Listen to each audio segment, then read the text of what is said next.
So right here in Harrison County is also where my family's roots go back to the 1800s. They were German immigrants who left Louisville to find a place to call their own out in the country and ended up in Laconia, Indiana. I don't say that as a brag, but as a lead into why a constitutional conservative like myself, who checks all the boxes needed to keep my head down and pretend that everything is business as usual, just can't seem to shut my mouth. Woo! All right, man. Even as far back as my Harrison County roots go, there are people right here in this country who look differently than me, whose families have been American citizens longer than mine. Some since the very day the soil they lived on became part of America following the end of the Mexican-American War.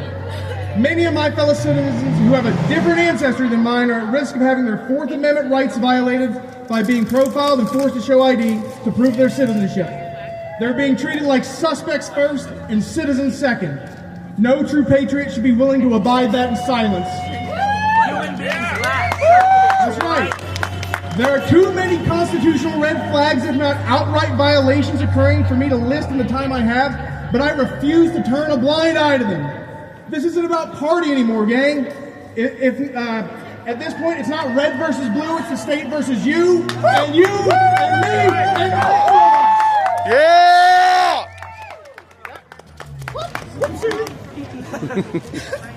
My name is Ben, and I'm an addict. I've got 18 years clean and counting, one day at a time. Woo! Not me, somebody else did it, right? Today I want to share one of the most valuable lessons that recovery has ever taught me. As long as the ties that bind us together are stronger than those that would tear us apart, all will be well. In recovery, those ties are illustrated through what's known as the 12 traditions. In America, those ties can be found in our Constitution, the Bill of Rights, and the Declaration of Independence. When we compromise our foundational principles as Americans, we move closer to authoritarianism and tyranny.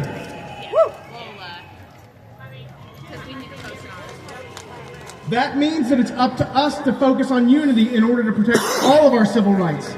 I believe that as a country, united we strive and divided we falter. My experience teaches me that success is never final and failure is seldom fatal. I think we're all learning a generational lesson together in real time.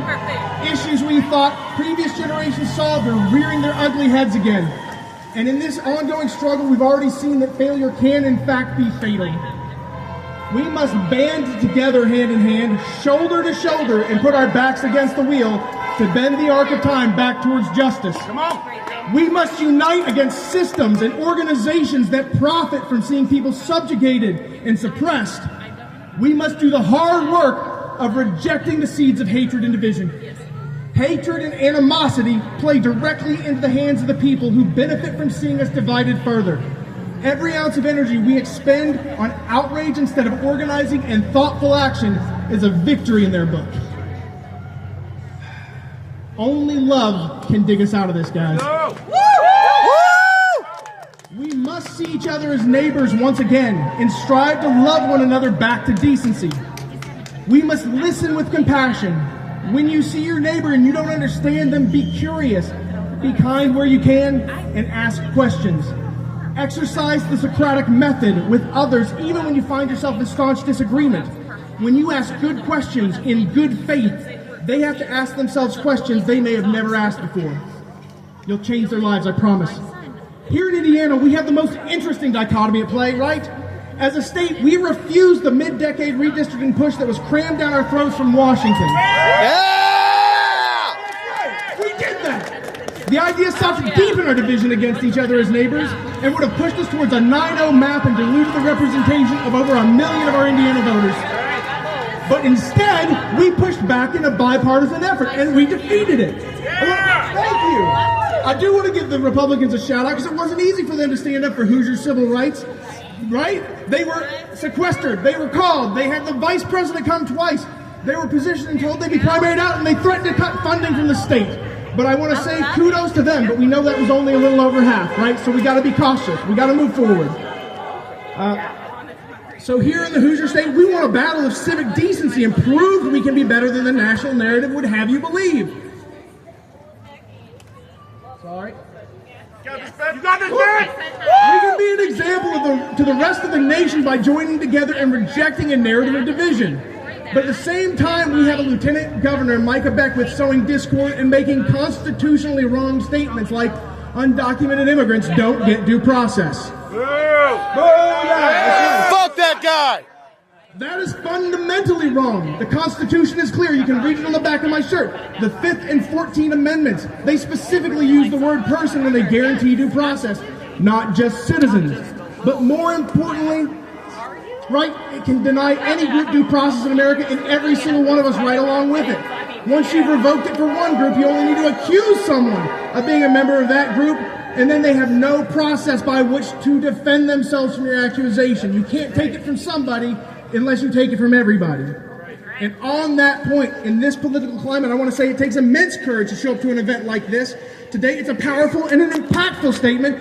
Each of us deserve a round of applause for making it out today. So cheer for yourselves right now, guys. You're doing the work. But, and I hate to say this is the hard part, we got to understand that showing up for 2 hours every couple of months to check on the health of our republic, is not going to save it.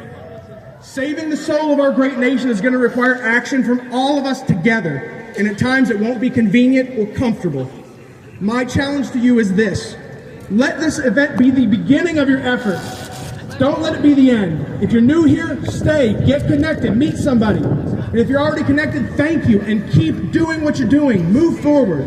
We all have different things we're balancing right now, right? Families, illness, careers, school. For each of us, the action is going to look different based on our time and our talents. I implore you to find what those talents are and how you can work to make our community and the world at large a better place. Getting involved may not be as difficult or as time-intensive as you think. It might be having a conversation with a friend. It might be raising a civic conversation in your church or other community. Maybe it's registering to vote and encouraging others to do the same. I think we all know deep down that we have to do something, otherwise we wouldn't be here today, right? Right. And speaking of do something, right here next to me, Do Something Indiana is a great nonpartisan organization. If you're not already connected, they can help get you plugged in. It started in the Knobs with just a few people, and it's grown to something like over 600. So you're welcome to check it out if you don't know someone. You know, guys, it doesn't have to look what it looks like for everybody else. It can be unique. I've started a civic awareness apparel brand that gives me opportunities to talk to strangers. I'm creating some lip balms and other things to get involved in my local farmers market, right? These are simple things we can do to support our communities.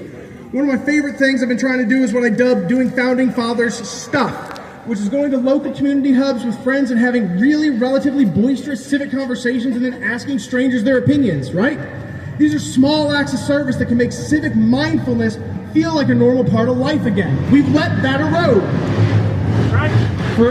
For you, it might be choosing to shop local or visiting your farmer's market or growing a garden. All of these things help because every dollar we keep in our communities is a dollar going to a real person, not a mega corporation. Every generation has had hard times, and now it's our turn. We have to organize. We have to build consistency, and we must refuse the division and rebuild our communities after the echo chambers and the algorithms have tried to tear us apart. So go forth, shine bright, hold tight, and stand up for each other's rights. If you do that, I promise that in the end, all will be well. If nobody's told you today, I love you.